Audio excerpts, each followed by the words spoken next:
Welcome back. I'm sure you've all been wondering about that last episode and the mysterious stranger that approached our adventuring party.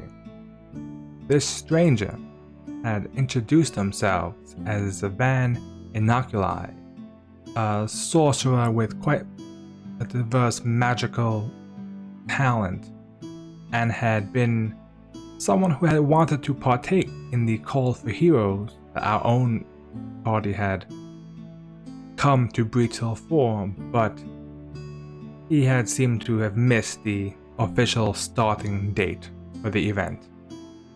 Now, a few days late, he caught up with the party, offering his assistance and help as vouched for by the Council of Breach Hill. The party never being one to disagree with getting additional help, accepted the man as they resumed their search for what troubles were really happening here at Citadel Altaerin.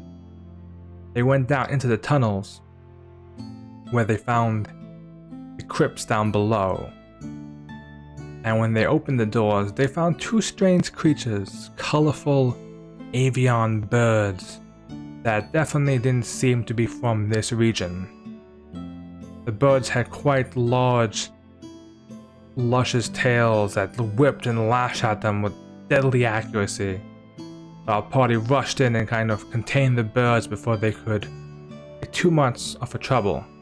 However, the birds did call out and crow, their shrieks echoing through the many different passageways and hallways of these underground areas, and it could have possibly alerted any other enemies or entities that may have heard them.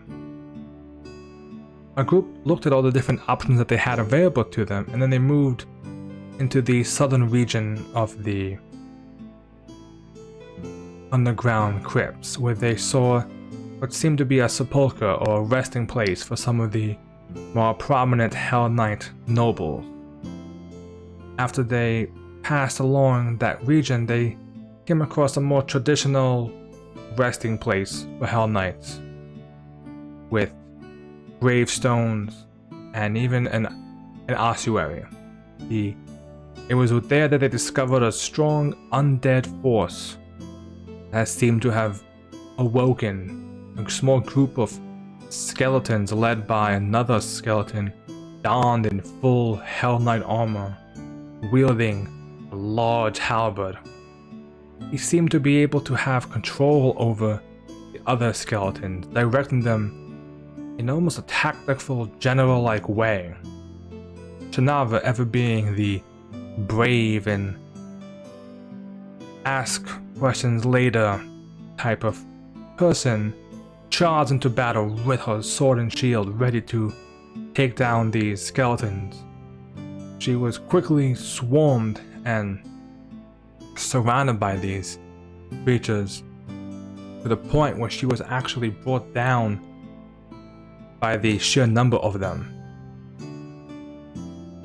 Luckily, our new acquaintance, Van, seemed to be quite adept at magical means as he blasted the Hell Knight skeleton with spells from afar, giving them enough cover, along with MC2's ability to disrupt the necromantic energies flowing through these creatures, to get Shanava out of there and in safe hands.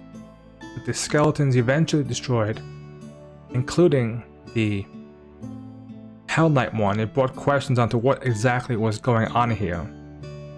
Alec, our very own Hell Knight armiger, did have some insight on the matter, as he had heard stories in the past of Hell Knight orders doing old school necromantic wards or defenses against necromancy, where they would use skeletons or undead to fight other options for undead. Kind of a fight for fire, if you will.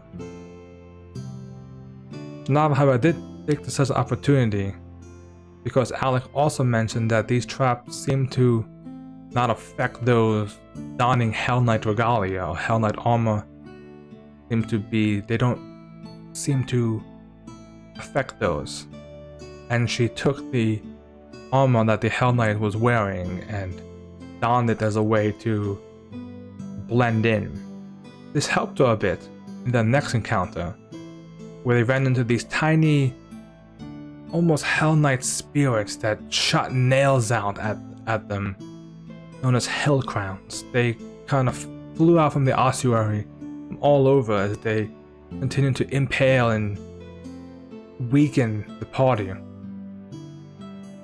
Thankfully, the party was able to take care of them, as they weren't that much of a threat, even though the nails themselves would certainly cause quite an issue. But it did beg to differ what caused these traps to set off.